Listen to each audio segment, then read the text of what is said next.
But then he owned a couple of coffee companies in Seattle. But he had demons, same PTS, untreated.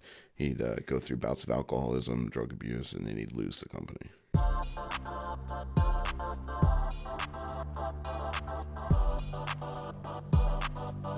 Somebody comes in, I'm like, I'll throw the pot in.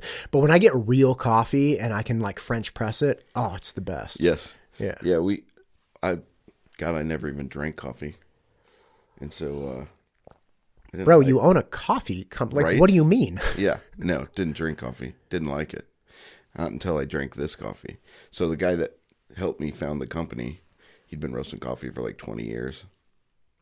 He was an Air Force and Army veteran. He's in his 60s now, but he kind of started doing like roasting coffee as like a therapeutic thing.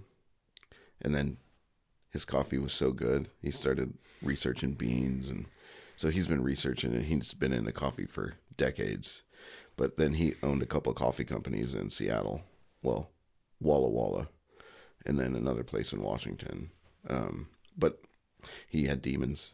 Same PTS, untreated.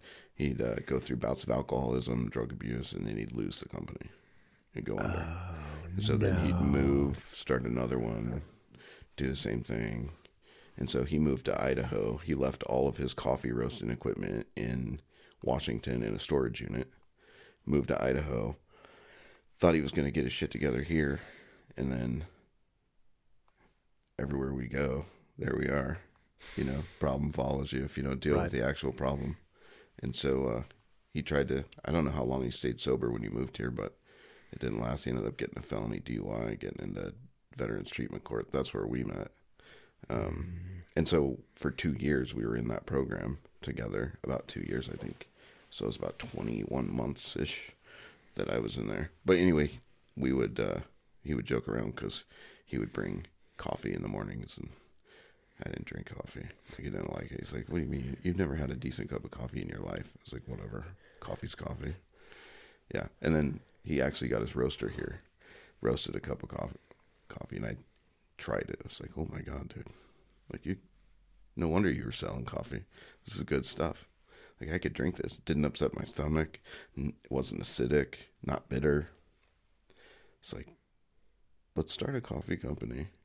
So he wanted to, because he loved roasting so much. Pull this just a little bit closer. He loved roasting so much that he loved doing it all the time, and he wanted a reason to keep roasting a bunch of coffee. Right. But he didn't want to run the business anymore. He's like, I'm in my 60s.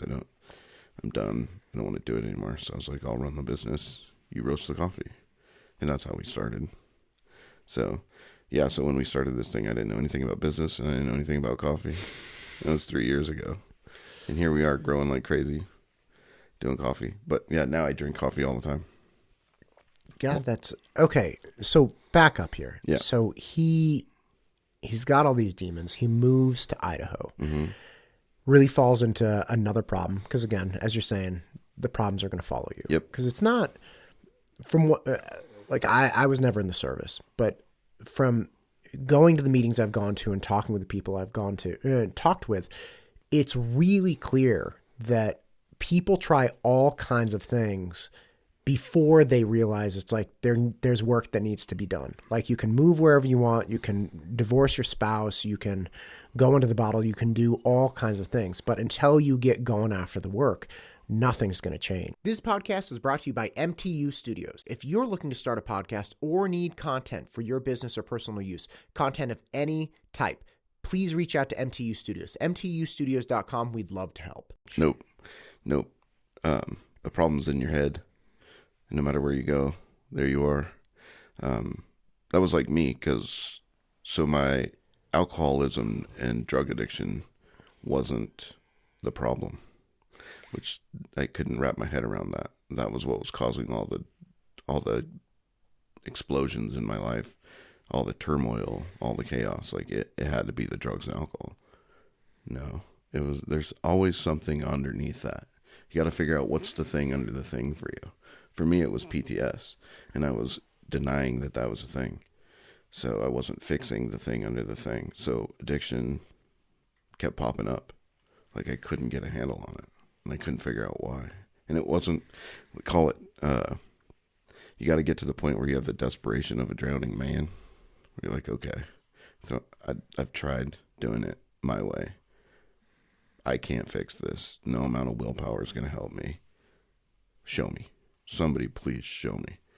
And I had to get to the point where I was open to whatever, whatever it is. Okay, PTS, all right, I'm in. Show me what that looks like. And then I started doing, research on PTS, going to classes, learning what it is, how symptoms manifest, what it looks like for me individually. And then how do I get a handle on that? And that's kind of the thing that we push now is it's the thing under the thing. You got to find the thing under the thing and work on that. Once you work on that, then you got a chance. Is that, I've never done the float tanks and the sensory deprivation, but is that one of the big pieces that it's kind of like, it strips away any extra, essentially distractions, like sensory distractions. And so then you're just left with the thing. Is that kind of your experience in the float tanks? I've never been in a float tank, and I need to get in there too. You need to get it. People talk about that stuff like crazy, especially with vets and addressing their issues, and even civilians. Yeah. I had a very dear friend who went through a divorce and had these real struggles with his children, and I love this guy. It was really rough hearing him go through this stuff, and he said that somebody encouraged him to go do a float, and he did. And he said he was like in tears, in this darkness, just floating in this warm water, and he just lost himself because there was nothing like poking at him to keep his mind off of it. Yeah. Well, for us, I mean, when it comes to PTS, the reason that the float is so beneficial for us, one of the biggest reasons is because we're always in this state of hypervigilance, especially like veterans, first responders, police especially, because we're always on alert all the time and you can't turn it off. And so our fight or flight response is always right on the edge of firing. And so if you get into a sensory deprivation like the float tank, where you're in a safe environment, you can actually let that guard down for the first time. And a lot of guys will experience sleep for the first time in a long time, deep REM sleep inside the float tank, because they can finally relax enough where you're safe. Finally, let your guard down. Because even at home, sitting in front of the TV, not always that fighter or that hypervigilance doesn't always go away. You're still constantly aware of what's going on. Is the front door locked? Who comes in my front door? Who comes in the back door? Always on alert, watching everything. So I think that's a big piece of it for us. But yeah, being able to shut your mind off too. That's why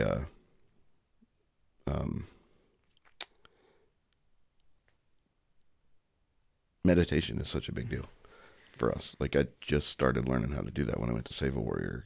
That was only a couple weeks ago. Learning how to meditate, because God, I could never get a handle on that before. It's like the last place I want to be locked in is my head. Just like, put me in a silent room, and the only thing that I have to occupy me is my thoughts. That's the dangerous place for me. I don't need to be in there.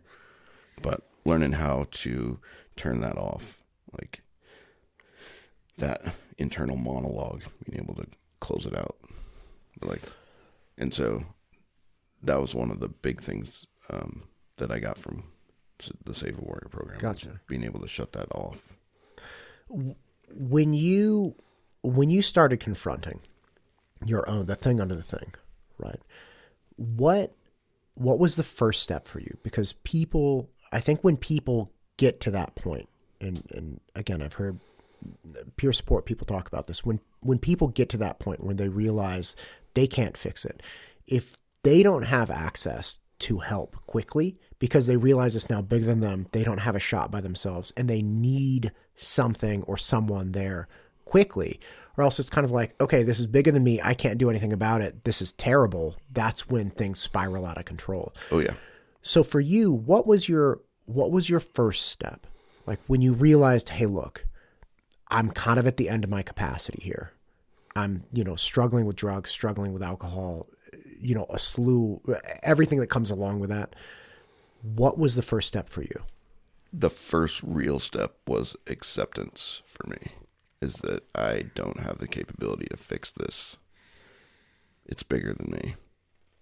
And being okay with that in and of itself, because I was so used to being in control of everything. I controlled everything about my life. And especially like being in law enforcement, you control everything when you show up on every scene. Like you're the commander of life in that scenario. Nothing happens without your authority and permission.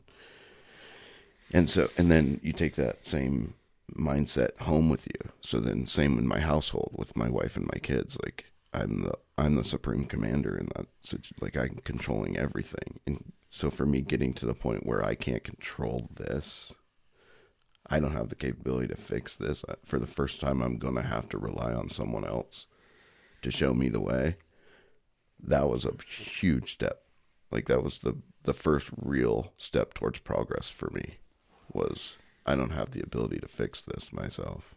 So I'm going to have to do everything it is they tell me to do, including all of the stuff that makes me uncomfortable, especially those things. Like one of my favorite sayings is get comfortable being uncomfortable, because we don't like being there. And so that was a huge step. And then start processing emotion, figuring out what that looks like. Because I mean, literally, I'm 5 years into this. When I started, I had two emotions, angry and not angry.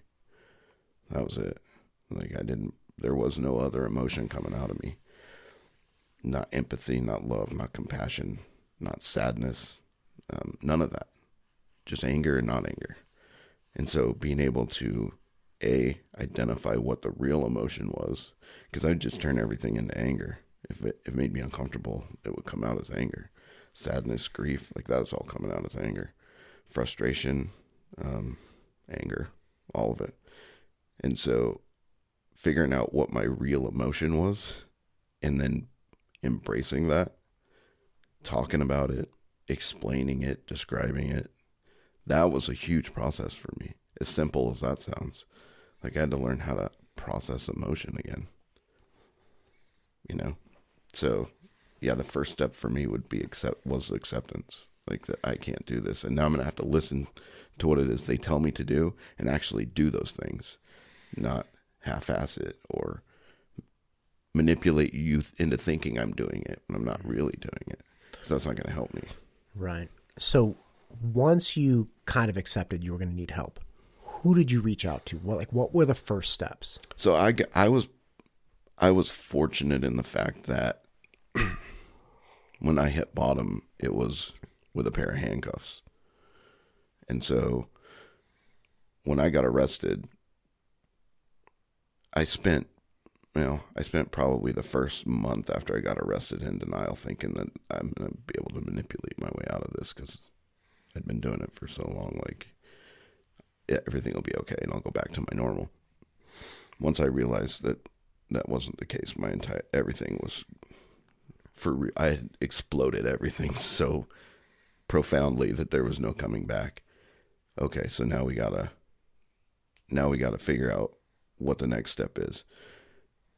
I contemplated suicide for a while. I got to the point where I can tell you what my Glock tastes like. So I came pretty close to ending it. And it was because I was on that verge of, I can't figure this out. Like I can't do it myself. And I didn't know where I was going to turn. Lucky for me, my phone rang in that moment. And a friend of mine, I don't know why I answered the phone, but I did. I hadn't talked to him since I'd been arrested.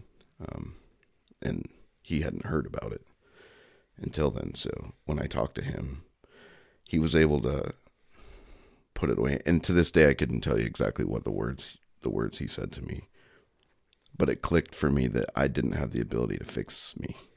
Like I'm going to have to go outside of me.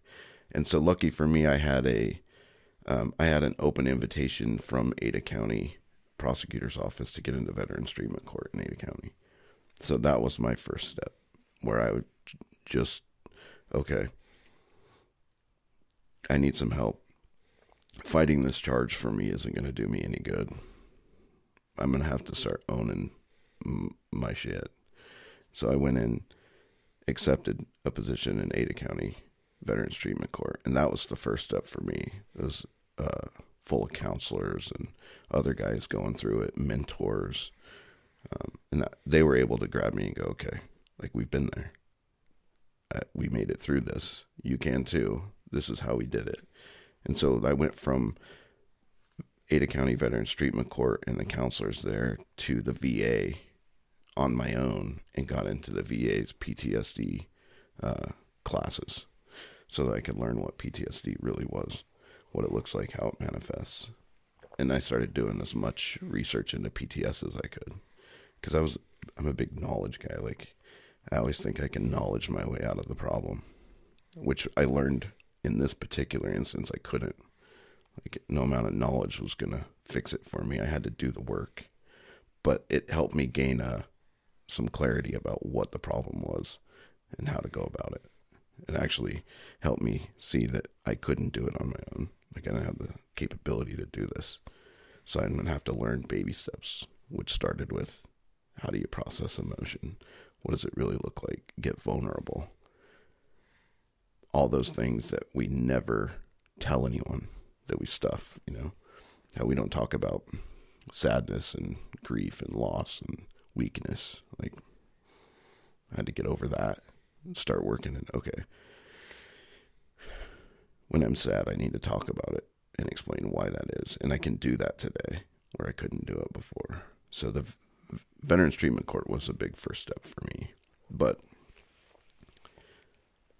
what I can see on being on the other side of things now is, without that catalyst for me to get into treatment through treatment court, I wouldn't have known where to turn. Like, I'd had zero idea where I'm going to go. Who do I talk to? Now that I recognize, okay, maybe it is PTS. Let's start looking into that. Where do I go? Luckily, I was in the Marine Corps, so I had access to VA benefits. If I was just a first responder, I wouldn't have had access to that. So the PTSD school, basically, that I went through, I wouldn't have access to. Where do you get that on the other side? Which we don't have anything like that around here. So it'd be nice to build that up at some point. Well, with EMTs and first responders and the EMTs in particular really strike me as just, it's such a paradox, because they're like, all right, hang on, someone's dying. Okay, you pick up your phone, you dial 911, you send for help. Okay, help arrives. Let's say it's the EMT, right? Let's say they beat the fire department, whatever. So they get there, and it's like, this is somebody who's literally trying to save your life, right? They're gonna get air pumping into your lungs again. They're gonna get your heart started again. They're gonna do whatever they have to do, right? If they're a paramedic, they might start administering drugs. EMTs, there are some places in the state of Idaho where EMTs are literally making $13 an hour. Like, they're making less than In-N-Out employees. And I don't care what you think of In-N-Out. You may hate it, you may love it. Like, it's unbelievable that somebody's saving a life and the person flipping burgers, which is actually a high-ranking person at In-N-Out, because you don't get to actually manipulate food until you're like level 5, right? Yeah. Like, they don't even let you touch the tomatoes, right? Yeah. So that person is making more money than the person we all agree needs to be there within a matter of minutes to save our life, to save our children's life, to save our spouse's life, our neighbor's life. It's wild that they have to go through these things. I'm very good friends with Mackenzie Tiggs. She has a podcast called Raw Thoughts. It's fantastic. And she's really trying to bring awareness to this as well, because it's insane that that we're relying the foundations of our emergency response are people that are undervalued and undersupported to such a drastic degree. It's crazy. Right. It's insane. I don't know how we fix that. Well, I think first you have to start recognizing the value people bring. Yeah. Right? Like, all right, look, can you tip an EMT? Like, you tip your waitress. Yeah. Like, if somebody comes and saves my life, how do I get to slip them like a hundy? Like, just like, because, and again, I'm joking, obviously, but like, you have to at some point have a recalibration of value. Like we tip the bartender. Yep. The bartender's just getting us drunk. And Yep. like, yeah, maybe he's chatting with us, and I have nothing against bartenders, right? Like you got to make a living and you're putting up with a bunch of drunk assholes, I'm sure. Like you deserve some tips. Fine. That person just saved a life, right? Like it's one of those. I was big into education, and I think we're also due for a recalibration of how we value education. Now, I'm not saying the value in education needs to necessarily be just throw money at them, right? Just like maybe part of the recalibration for EMTs and our first responders is not like we double their pay. I'm not saying that's inappropriate in all situations, but maybe the first thing is start with support. Oh yeah. Right? So start with PTSD support, start with counseling support, start with all of those things that we know allow somebody who loves and has a real passion for the work to continue doing the work. Yes. Because look, if they're willing to take $20 an hour, I don't think that's a great idea, but if they're willing to do it, at least make it so they can continue to do it safely. Yes. Yeah, we need more programs, especially in the smaller communities, because I mean, even $13 an hour is $13 more than what the volunteer EMS guys are making. The QRUs in these small towns in rural Idaho, they're getting nothing. My brother's a volunteer fireman down in the Rupert area. They don't pay them. I mean, it's not getting paid. Volunteer. Like that's the nature of volunteer. Yeah, volunteer. Right. Yeah. Brian Simpson, who's the fire commissioner in Eagle, he just got reelected, was talking about how his father-in-law, he came in and did a long conversation. His father-in-law was a volunteer firefighter in Eagle. And he was like, his wife, Brian's wife, was this guy's daughter. And he was like, they would literally run from their house 2 blocks away to the firehouse, drop the kids off. And these are babies. These are like children. And then they would like run out and fight this fire. It's like all the kids grew up together because they would all arrive at like 1 a.m. when there was a fire somewhere. And they'd be like playing games and hanging out or trying to go back to bed. But they were all like extended family essentially. And these are people doing it for free. And these are people risking their lives. Yeah. And it's not just the fires. I mean, they're the first ones usually that are showing up on accident scenes, you know, fatal crashes. And the other thing that they don't take into account is that when you're a volunteer fireman or EMS in a small community, the people that you're responding to, most of the time you know them. Like, if you don't know them, you know somebody in their family. And that's another level of trauma that, you know, just compounds the problem. But there's no, like, if you get into the bigger agencies, they're getting a little better now about debriefing critical incidents and making sure guys are okay. And they do the cover their, you know, KYA, go talk to a shrink before you can come back to work thing, which we're not tackling correctly even in the bigger cities. But how do you mean? So, like, you get into a critical incident, so you go through a shooting as a police officer, then you have to go talk to a shrink to make sure that your head's straight before you come back to work. Well, their whole purpose of doing that is to make sure that you're fit for duty again. It's not, hey, are you actually addressing what you went through? Are you processing it? Are we talking about it? So we've lost that, where you go back all the way back to Sparta. You know, warriors they would get together, they would discuss the battle, they would reenact it afterwards. The guys would be able to process what happened that way.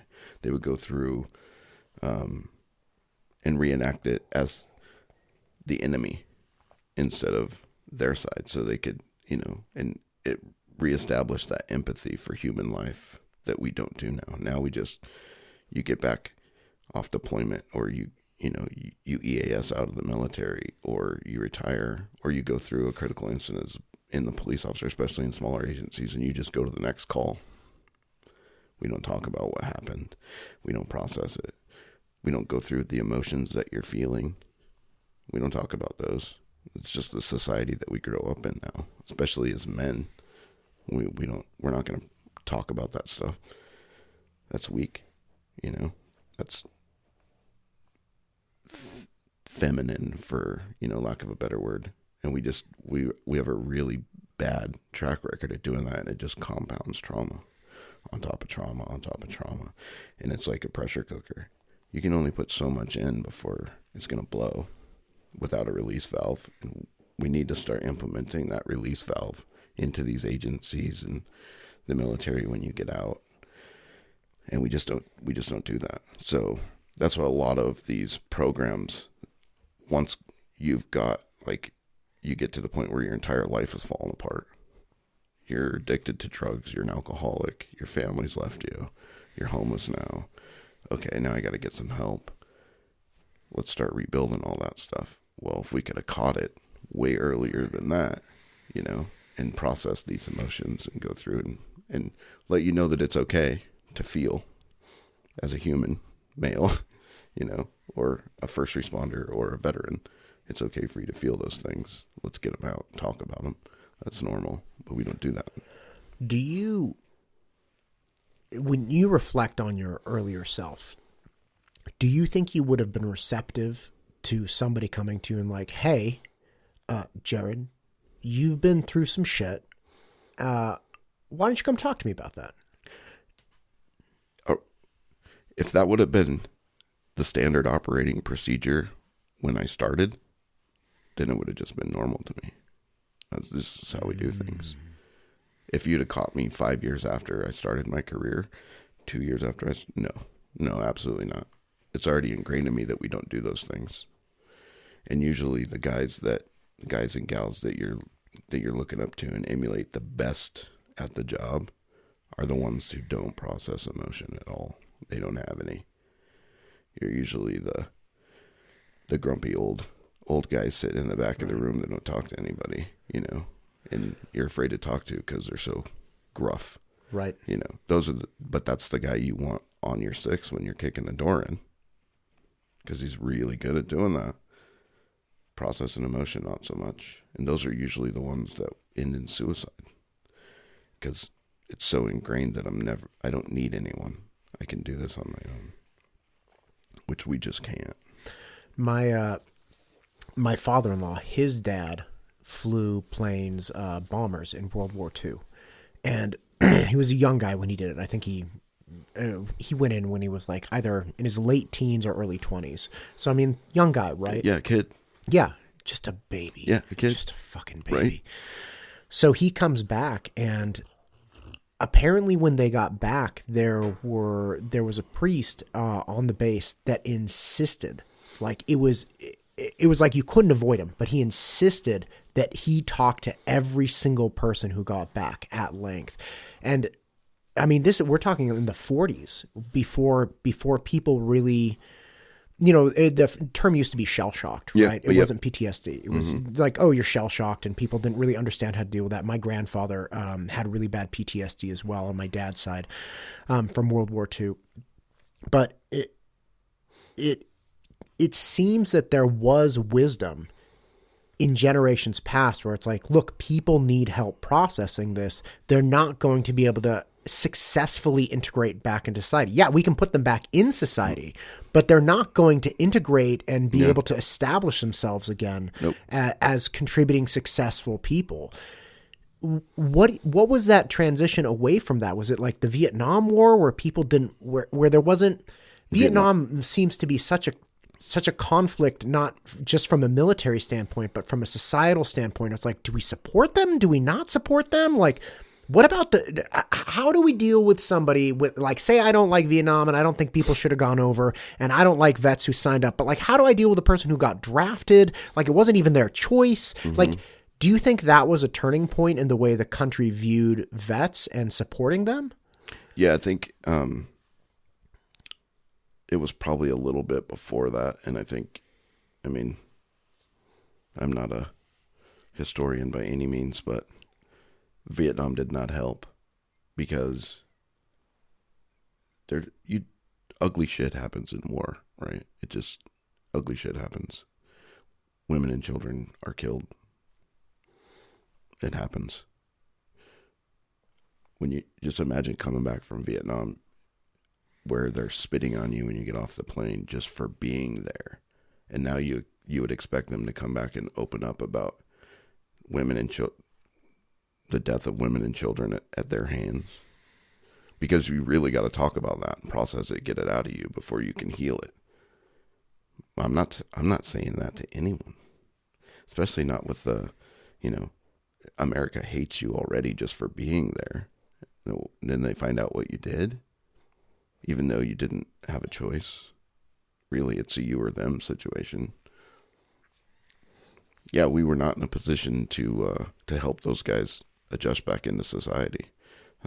So yeah, Vietnam did not help at all. And then it just got to the point where that was the norm. We just don't talk about it. We come back from combat, we don't talk about it. That's a thing that I can share just with the guys who were there. And even with those guys, we don't process the emotion side of it. We reminisce about what happened.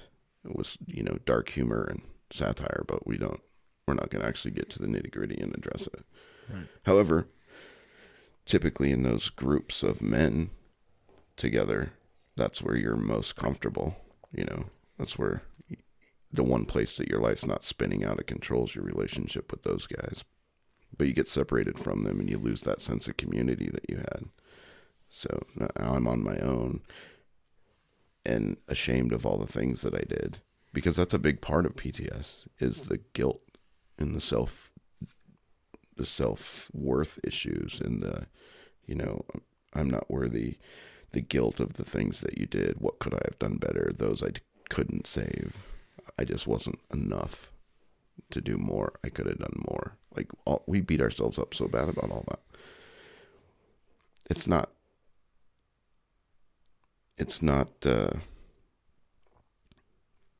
so bad when you recognize that everybody's doing it. Everybody that was there is doing it to themselves. Okay, well now, okay, I'm normal. It's not just me, and I can talk about it. But there's got to be a first. Somebody's got to be first to open up that way, to pave the way to make it okay. And I think we're getting better at doing that now with all the treatment programs that are out there, like Save a Warrior. You know, we're bringing guys in to the fold now, opening up that sense of community, grieving the stuff that we've been through in a healthy environment, surrounded by other warriors. Okay, we're all in the same boat. It's not weakness. Let's put our lives back together. Like we owe that to ourselves, you know. So self-worth has a lot to do with it as well. When you went to the PTS school through the VA, you absolutely make it sound like a school, like there was an education to be had. Yeah. There were things to be learned. What did you learn that you were not aware of beforehand, or like what did they start teaching you that just started making sense? So one of the big things for me, a light bulb moment for me, was recognizing how PTS manifested for me was, let's say I come into a room. It's the same floor plan, or there's the same smell as a call that I went on, a critical incident call that I never processed, or I may not even consciously remember the call itself, because a lot of it I'll have memories pop up now that I'm getting better. I'll have these memories pop up where I had completely blacked it out. Like I didn't remember that. So what happened for me, one of the things I learned was if I walk into a room and let's just say this is the floor out, the layout's the same, the floor plan, furniture is the same place, or there's a smell that reminds me of that call, my brain will kick me into fight or flight. Get ready. Last time we were in this situation, shit hit the fan. So you get that rush of dopamine and adrenaline, and you're ready to fight. Well, I'm standing in a room with nobody but my wife. That would come out as anger. And so no matter what it was, you know, you didn't put the dishes away correctly. Now there's going to be a massive explosion, and she's going to take the brunt of that. Because that fight or flight response that's been triggered in me, that I'm not aware that's what's going on, is forcing all that energy out of me. And we're fight, flight, or freeze, right? When you have that life or death situation, you either fight, flight, or freeze. Well, I'm a fight, right? That's been trained into me, where if I get in that situation, I'm gonna come at you. Like it's on now. And so all that fight would be pushed towards her. I have a big blow up. And then because I'm always right and I'm always in control, there's no apology afterwards. And I didn't understand where it came from. I just know I'm angry. That doesn't make sense and it's not logical. So going through that class where they're like, as soon as they explained it to me, the light went on for me. I was like, dude, I do that all the time. Where I get so angry in a room and I have no idea why I'm angry, but I'm bubbling over with rage. I just want to, grab onto somebody and shake them, wring their neck, but I don't know where it's coming from, and it doesn't make sense logically. And the only person in the room is somebody I love. Why am I being so mean and violent towards them? That's why.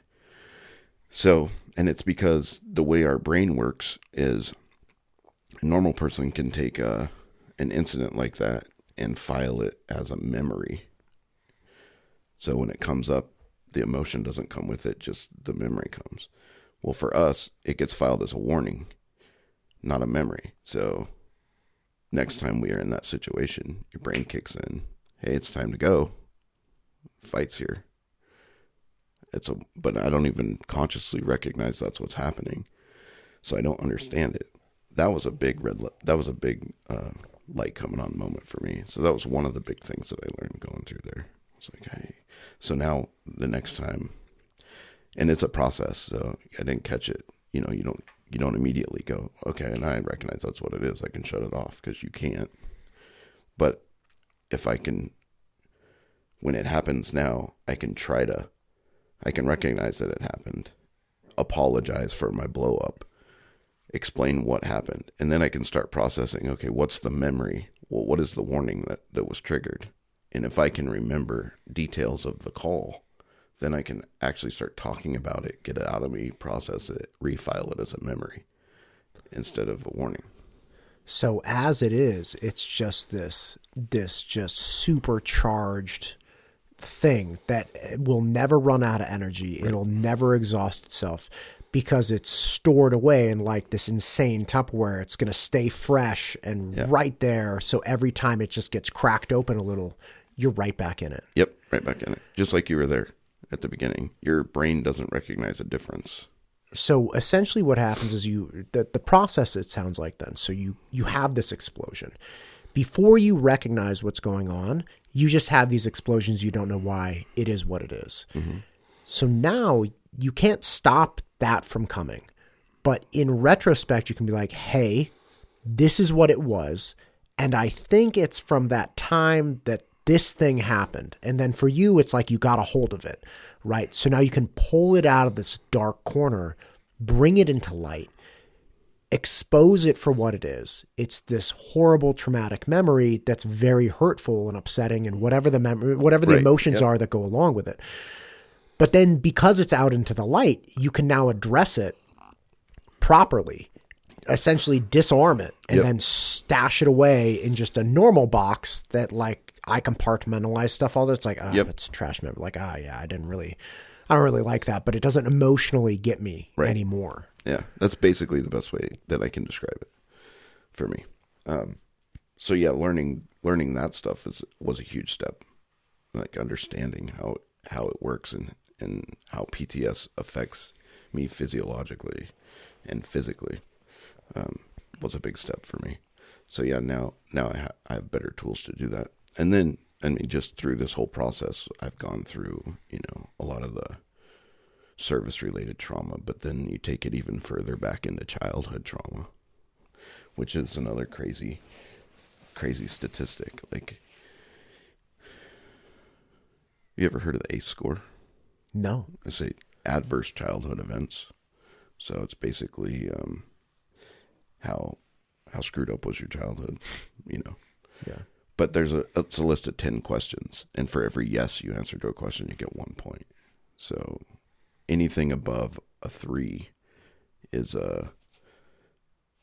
set you up for complex PTS, like you've got an adverse childhood, right? 75% of the population has a 3 and below score.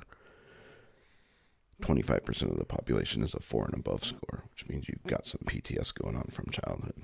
If you've those numbers flip when you talk about veterans, first responders. Now you're looking at 75% of the population has a 4 or above score. Only 25% are below that. So we're driven to those service-related jobs. You know, they're going to put us in harm's way again because for some reason we're like moths to a flame to that. And so what I learned for me is I made a lot of progress in 5 years. I mean, I was able to put my life back together in a meaningful way and start helping other guys and gals come through and start putting their lives back together. But there was a piece I hadn't dealt with yet, was childhood stuff. Save a Warrior kicked that door open for me. I was able to go back and look at some of that stuff. So that's a huge piece too that I think we're glossing over as a society as well. And it's generational trauma. We just pass it down to our kids. Our parents pass it down to their kids. And I gave it to my kids. And I thought I was doing a great job of compartmentalizing that. Like, I'm never going to be physically abusive to my kids. But the fact that I wasn't there, physically I was there sometimes. Emotionally and mentally, I wasn't there. I just was absent. My wife basically raised our kids for about 4 or 5 years. When it got really bad for me, I was just gone. The effect on them is exactly the same as it was on me going through, physically abusive childhood. So I thought I was breaking that chain, but I really wasn't. And I just hadn't dealt with any of the childhood stuff. So going back and dealing with that kind of on the same level as, walking into a room and having the layout be the same. Like we explained, childhood, I have some of that carry up from childhood, like it's crazy. Like the dog's barking. I lose my mind when the dogs bark in my house. And my kids, my daughter, was a couple weeks ago, she's like, Dad, it's just a dog. He's just happy to see us when we get home. Like, why do you get so irate and angry? Which is a blessing in and of itself that she can have these conversations with me now, right? So I've been thinking about it. It's bugging me. I think I was finally able to put it together after going through. So I was like, I used to take a beating every time when the dog barked. Like if I couldn't keep the dog quiet, it wasn't the dog that was punished. It was me. So that dog barking sets me off. Like you better quiet it down. Even though, I'm in my 40s, nobody's coming through to, I'm not taking a beating when the dog's barking. But my brain doesn't understand that connection's been broken.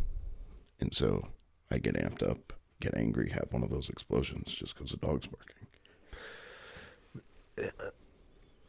This topic of tying military and service-related trauma, and even acknowledging it in the same sentence as trauma that the average person may go through, or maybe not average, right? You're saying a certain portion.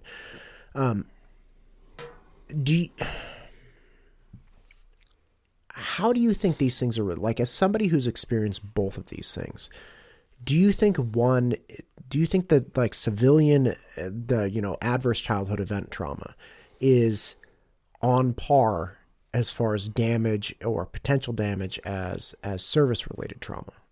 Yeah. Yeah. I think it's all kind of under the same umbrella. I think it's just, you just compound it when you go into service and you start stacking trauma on trauma.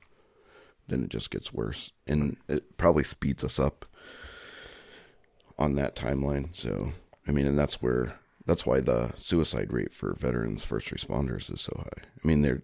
The number they throw out all the time is 22. 22 veterans a day commit suicide. Right. That number is way higher than that. And that's not adding first responders. It's probably double that because we're not stupid people. Literally, some of the most intelligent people that I've ever met are suffering from PTS, and they've been in service their whole life, either military or first responders. They just chose to go down that career path instead of being, brain surgeons. But recognizing, that's what it is. I lost my train of thought.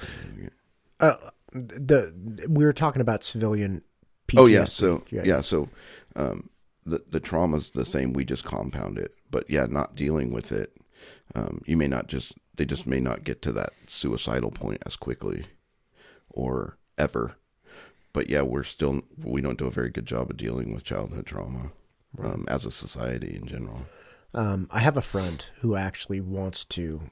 She's wrote a couple novels, but she was an incredible athlete in college. She won NCAA in her sport, and she recently sent me this thing that was essentially, I didn't know anything about her book. She sent me this like 1-page synopsis.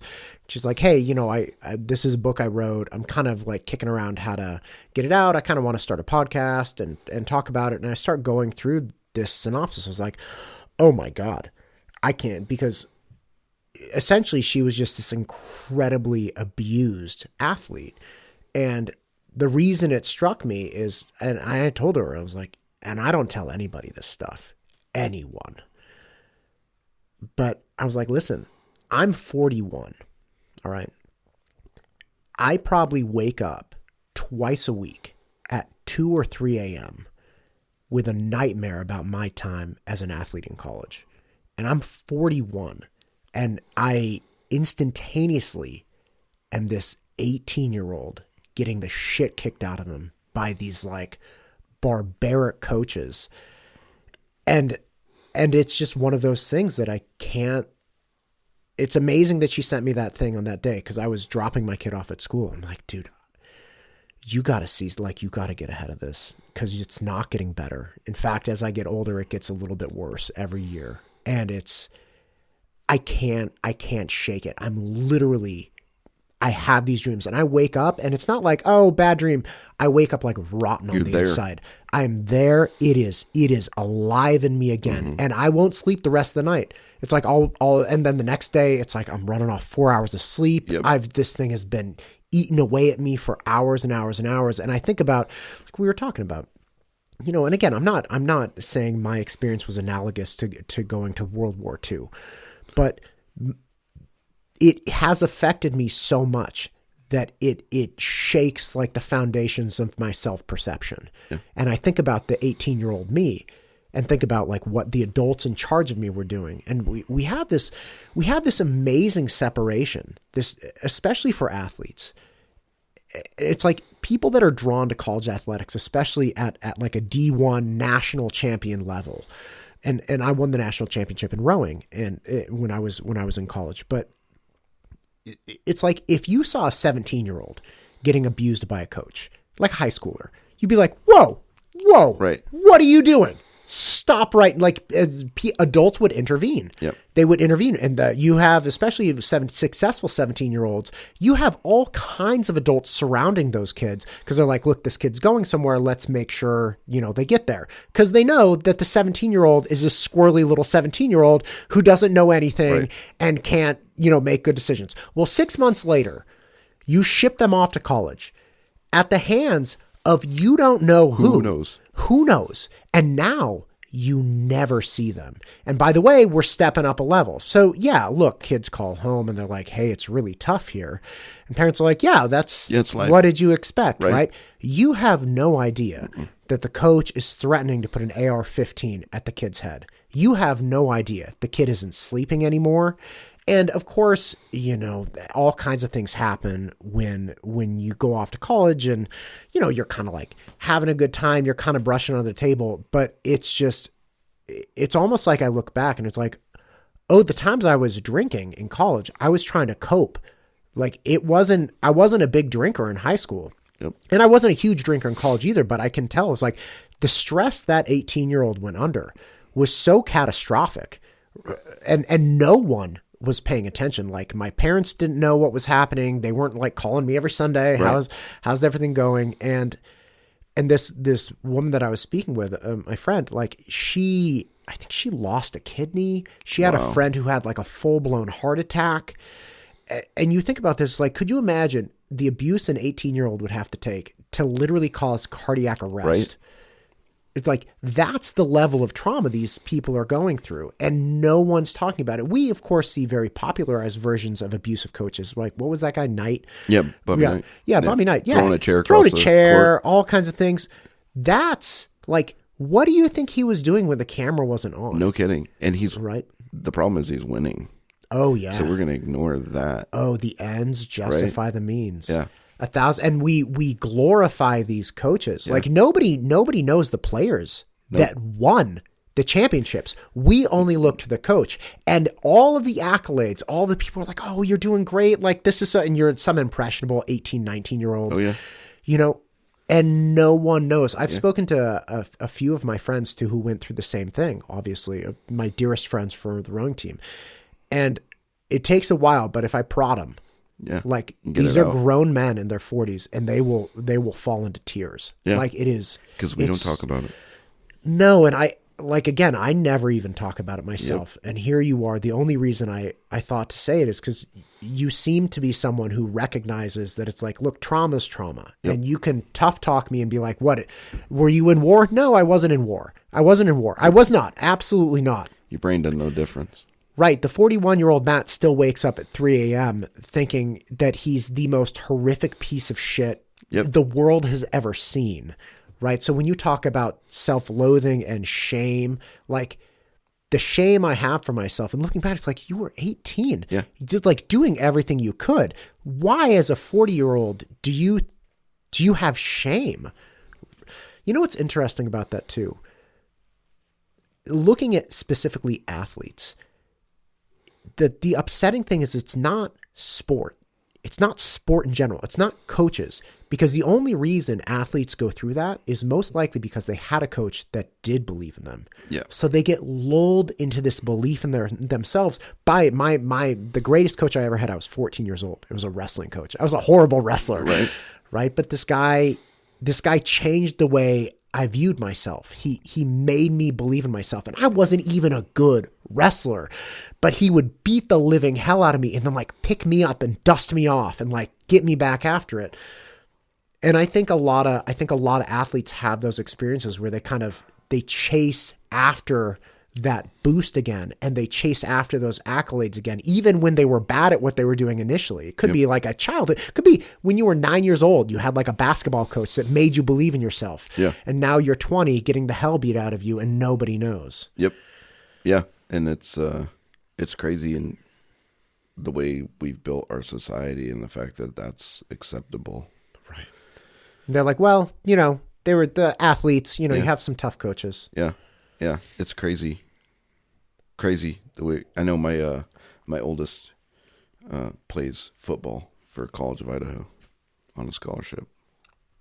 He's doing great, but I worry about that. Like the football locker room, not quite a lot different than combat unit in the military. As far as the way the men in the locker room interact with each other, the way you're treated by your superiors, the coaches, everything's about being super tough and, rub some dirt on it. And they're not getting that emotional side from the role model, especially in the male side of things. They're not getting that emotional connection to the male role models that they have. Right. Because we, as a society, we just don't do that here. It's, it's the John Wayne, this is America, like we don't do that thing. And we're having a serious negative impact on our kids. And it's just generational trauma. We just keep passing it down. At some point, we got to wake up and break that cycle and be like, okay, it's time let's get that out of you. Let's talk about how you feel about that. Let's take that shame that you feel and get it out in the open and show it to everyone. Get it out. Stop hiding that stuff. Be you. Be the authentic you. And social media is doing more harm to our kids in that regard because they're putting on a show. Like, this is what I want the world to see. Right. Which is basically PTS in and of itself. Like, there's what's going on in the foreground that I can see inside and in my head, and then there's what I'm going to show the world, that everything's fine and everything, and that's a train wreck waiting to happen, and we keep doing it. And social media is just compounding that problem because you can throw a face out how you want everybody to perceive you. That's not the real you. So the best part of this entire process for me and going through, I wouldn't change a thing because I've got a new vocabulary, you know, and a new way of thinking and seeing that I can communicate with my children differently. I'd be like, okay, we're done doing this whole man up and rub some dirt on it thing. It's time for us to talk about emotions and get it out of you, especially with my boys. Because I raised them in that whole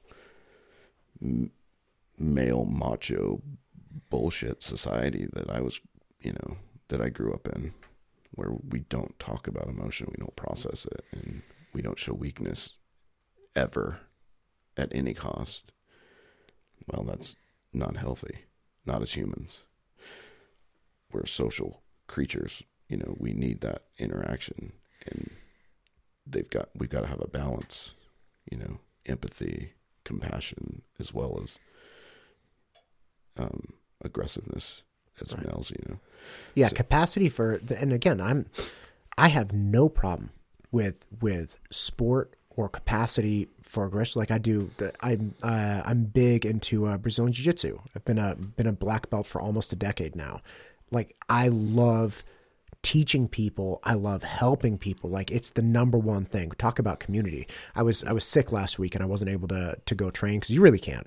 Like if you're a runner, fine, go train, but you can't wrestle with people when you got like sick or something. Yeah. It's bad for them and bad for you. But you know, those are some of my closest friends in the entire world. My connection with them and my desire to help them and to grow. By the way, I will choke the shit out of all of them. Like I have no problem. Yeah. And it's that full integration of a range of emotions where you can be super aggressive and literally trying to take someone's head off. And they're doing the exact same thing. And the second the bell rings, it's like, oh my God, that was incredible. Like, I love you. This is great. Yep. You know, but it's allowing the space for that to come out. Yep. Right. And having that range of motion where you care for someone and you let them know. It's like, I was talking to one of the guys I trained with. He's a brown belt, you know, trying to get his black belt. I'm good friends with this guy. And I grab him. I was like, dude, what are you doing? Like, you can go harder than this. And he's like, well, and he gets frustrated because he doesn't beat me. And he's like, well, it's not going to work. I'm like, dude, try to kill me. Yeah. And then let's see what happens, because what you're doing is you're holding back and you're frustrated. There are a myriad of emotions going on, a myriad of different things that are screwing with you. It's like, just forget all that. Just go. And we were training today. He was like, yeah, that was a lot better. It's like, yeah, you did better. Yeah. Like, good job. And like, sit there and talk about it. But yeah, it's holding that space, encouraging that, but being like, look, when we're drilling, we're just going to drill though. Like you got to flip this off. Yeah. Right. And then, you know, you get better at going softer and then you get better at going really, really hard. And yeah, capacity is having the capacity for that is never the problem. It's having the inability to either turn it off or the inability to turn it on. Like if you don't have the capacity to really go, that's not good either. No. Right? Because now you're just some kind of blob sitting in a chair. Yeah. Yeah. Yeah, it's a balance. Yeah. Yeah. Talk to me about your coffee. Because again, we kind of got off real. So you meet your partner. He's had some difficult times. You meet him in a peer support and you're like, hey, I have an idea. I don't know shit about coffee or business, but like, why don't we get into this together? Yeah, right. Like, great idea. Great idea. No. Because by the way, this is really good coffee. Yeah, I'm really enjoying it. Yeah. He's a coffee Einstein. So, well, basically, so the background is how I ended up there is, so I was in the Marine Corps and then a police officer here in Idaho for 16 years. The last probably 5 of that, I was suffering from PTS and denying that PTS was a thing. Well, I ended up having 4 shoulder surgeries and my neck fused, and it was right in the middle of the opiate epidemic. So I was getting opiates from several different doctors, but I got addicted to opiates. I was using opiates to numb. So it was numbing emotional pain as well as physical. And I got addicted to that. Well, I thought that was my problem, was the addiction. It wasn't. It ended up culminating in, long story short, in my arrest in my own department, handcuffed in my own building, perp walked out in front of my friends, taken to my own jail, booked in. And So my entire identity, my purpose in life, like everything just came crashing down. So I lost everything. I lost a house we were building at the time, almost lost my family. My kids had their hero, on a pedestal. Well, now he's an addict, drug, felon. And that was a rough go for all of my kids. So I contemplated suicide for a while. Had a phone call from a friend at a timely moment, got into Veterans Treatment Court, and started putting my life back together and getting actually real about what the real problem was. Well, while I was going through that process is when I met Brent, who was the coffee roaster. And Brent, like I said, had been running from his demons, got a DUI, and so he was in felony drug court as well. So, but yeah, he used to talk about coffee all the time. Well, I didn't like coffee until I drank his. And then so we decided, hey, we could see there was kind of a gap in resources for guys to get in. If we don't have Veterans Treatment Court, where would we have gone? Well, let's see if we can do something about that. And let's use coffee as a medium to do it. And after I drank his coffee, I was all on board. I was like, dude, absolutely. Like, there's money to be made in this. The product is amazing. But we didn't want to do it as just a regular coffee company where, we're doing it to make money to get independently wealthy. That wasn't the point. We wanted to take the money that we made selling coffee and help other guys and gals get into treatment for PTS and put their lives back together. Kind of build up society a little better. And try to reduce that number of suicides, because we've both lost friends to suicide due to PTS. I don't ever want to go through that again.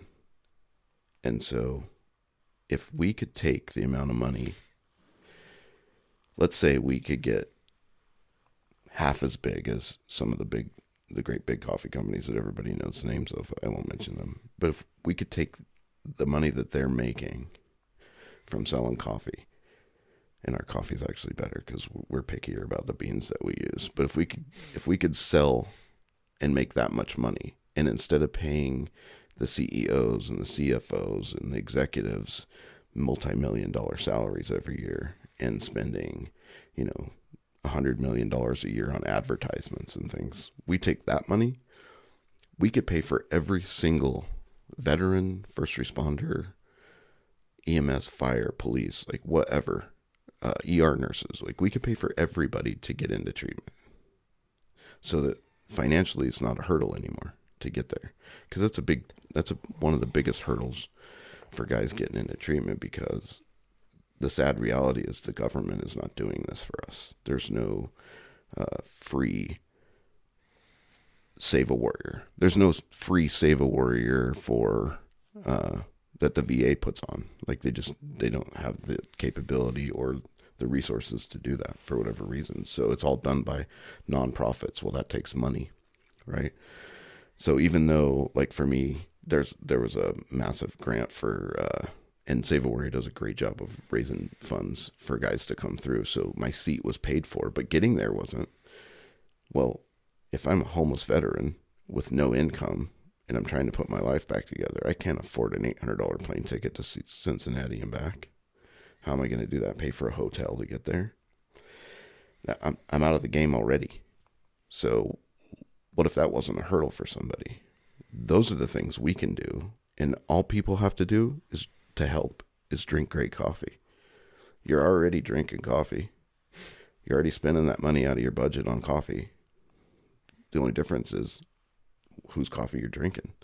If you're drinking our coffee, now the money that you're spending on that coffee is going to help, warriors get to treatment to put their lives back together. And if we can get this generation of first responders and veterans to address PTS, deal with it in a healthy way, get to the root bottom of it, learn how to process emotion, and pass that on to their children, we could end this generational trauma that we've been passing down in this country for 100 years. We could end it. And all you got to do is drink good coffee. That's the goal. I mean, it's pretty grandiose, in the big scheme of things. But if we can do it here in the Valley, then we can do it nationwide. And that's kind of where the whole idea of the coffee company came from, is instead of, because what we could have done is just created a foundation, asked for donations and help send guys to treatment. But then we're always begging for money. We've always got our hat in our hand going to everyone. And we're relying on people's generosity to get that mission completed. Well, if we have a product that we can sell and it will generate revenue on its own, then we don't have to worry about fundraising anymore. We just operate the coffee company. The cool thing is Brent has, 20, 30 years of being in the coffee industry. So not only does he know what the best beans are coming from the best farms, but he knows the roast for each individual bean, like how's your Guatemalan bean roasted lighter than your Sumatra bean? Why? Because it tastes better that way. He's tried all, trial and error to get the best roast for each bean. He's been doing it for 20 years. He's got it dialed in pretty good. So the coffee sells itself. And we just have to get bigger. We just have to sell more of it so that we can do that. And we're doing great things with the amount of money that we've made so far. Like the homicide that happened at the college of up in Moscow. About 3 months after that happened, we were able to fund 4 cops and a fireman to get them and their spouses into a 3-day mental health conference that focuses on PTS, how to recognize it, how to mitigate it, how to handle it while you're still on the job. And then let's bring your spouse in, because they live with you every day. They can see it in you. Like my wife now, she'll usually recognize an episode before it happens. It's like, yeah, I think you're spinning up, and so she's kind of my early warning sign when she's around. So let's bring them in, because it's basically the treatment for PTS is shining light on it. The more people that are aware of your situation and can help you recognize it, the better. And so we sent them and their spouses to a 3-day mental health conference.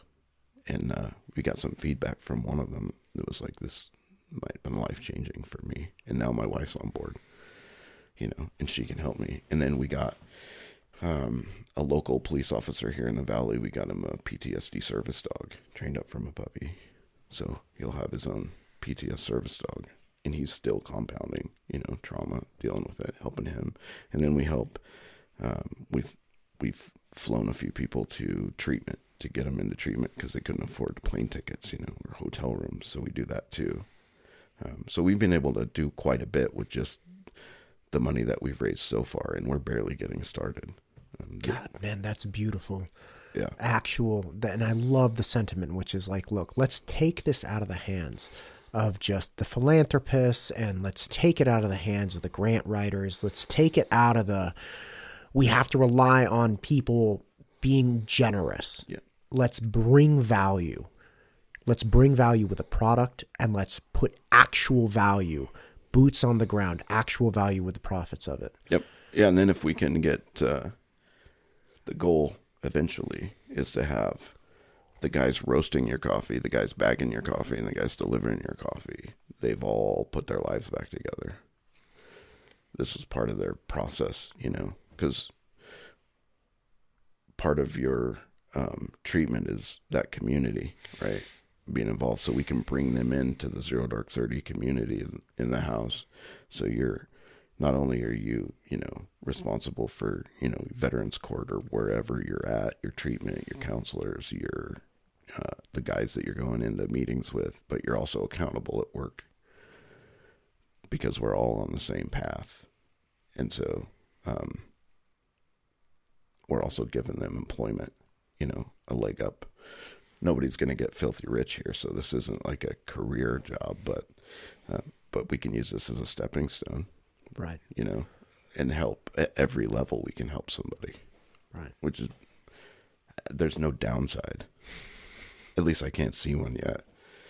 Other than as busy as I've been, my calendar might say otherwise, but But I love doing it, man. I really do. And I never thought in a million years that I would be as enveloped in coffee as I am, having never liked it my whole life. It's just weird how the universe has placed me where I'm at. You know, it's crazy. Well, I'll tell you what, man. You converted at least one customer today. Sweet. Because this is not only do I appreciate the sentiment and the mission, but the product is actually good. Yeah. Right? You ever choke down something that has like a good cause behind it, but it's terrible? Oh, You're yeah. like, oh, it's really good. Oh, you know what's funny Like, is it's the worst. so we did the fair, and we did Boise Flower and Garden Show, the Nampa Chocolate and Craft Fair. But we'll bring vats of coffee that's hot, and it'll stay hot for like 8 hours in these warmers. But we'll give away free cups of coffee, and then we'll sell by the bag at the event. And we'll get people that'll start walking by, and they'll read the mission and what we're doing. And they'll, oh, that's cool. And then do you want to try a cup of coffee? Sure, I'll try. I guess. Sure, I guess. And they'll grab a cup of coffee and they'll walk off. And then they'll come right back like, oh, this is good. How much are your bags? Yeah. So, the product, I see it all the time. So I think we worked the fair this year 10 days at the Western Idaho Fair, 10 hours a day. And we had, thousands and thousands of people. We sold a lot of coffee, but we had 3 people in that entire time that were like, not my favorite coffee. It's okay, but You don't want those customers right? anyway. 3. You don't want those people. Go back to Starbucks. Right? Yes. Go have your burnt coffee. Oh, it's the worst. Yeah. It's the absolute worst. My wife and I are big. My wife and I are such coffee hounds. At our wedding, we didn't have table numbers. We had coffee house names that we had gone to. Oh, so it was awesome. like you're staying at you're over at the Ranch House Cafe, Oh, or that's like awesome. I'm over at Pete's Coffee, or look, nobody's perfect. We started out our coffee adventure at a Starbucks because you're like 22. You have no idea. You don't know what you don't know. Right. And so we go to Starbucks, and this is when I really realized that I wanted to marry her, because we'd go to Starbucks, we'd get coffee, like just this big stupid cup of terrible coffee, and we just sit outside and we would just shoot the shit for like 4 hours, watching cars drive by, commenting on little things, just like total just peanut gallery, watching the world go by. And I remember amazingly going to talk to a friend. I was like, man, I don't know what that means, but it's got to be something good.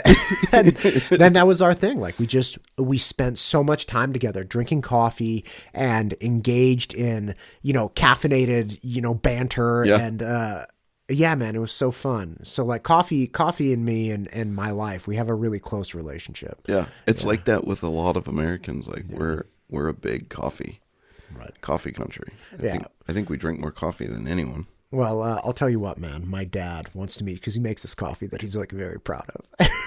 He wants to come over and Does he roast his own coffee? So he doesn't roast it, but he has this coffee that like his aunts made, right? Like old, million-year-old Mexican ladies. And you can only have, like, he gives you a tiny little cup of it, because you drink it, like, I won't spoil it for you. I'll let you experience it, but he's very proud of it. He's like, this is my coffee. And you go over to his house, he's got these little thermoses and these little cups, and everybody's like, what is this? I'm like, just try it. Just have the coffee. Just humor the old man. He's fantastic. Listen, Jared, I got to let you go. Oh, yeah. Thank you for coming today. Thank you for talking about all this. I think you and I have some work to get done. Oh, absolutely. I'm super pumped. Thank you for the coffee again. You guys deliver as well, right? Oh yeah, we deliver free in the valley. So Fantastic. we bring it right to your door. Oh, and we don't roast fantastic. it till you order it. Oh, wow. So that coffee was roasted yesterday. Oh, God bless you, sir. Yeah, right? This is You can't get fresher coffee in the valley. That's wild. Yeah. This is like the origins of McDonald's. Like, they don't make the burger till you order it. Right. But like, Then coffee is screwed it never up. like that. Yeah, right. They had a good thing going. They had a good thing going, You had it and you broke it. Yeah, you broke it. It is what it is. Anyway, thank you, sir. I appreciate you. Thank you for coming in, and thank you for what you're doing. Yeah, thanks for having me. It's an honor to be here. Yeah. This podcast is brought to you by MTU Studios. If you're looking to start a podcast or need content for your business or personal use, content of any type, please reach out to MTU Studios. MTUstudios.com. We'd love to help.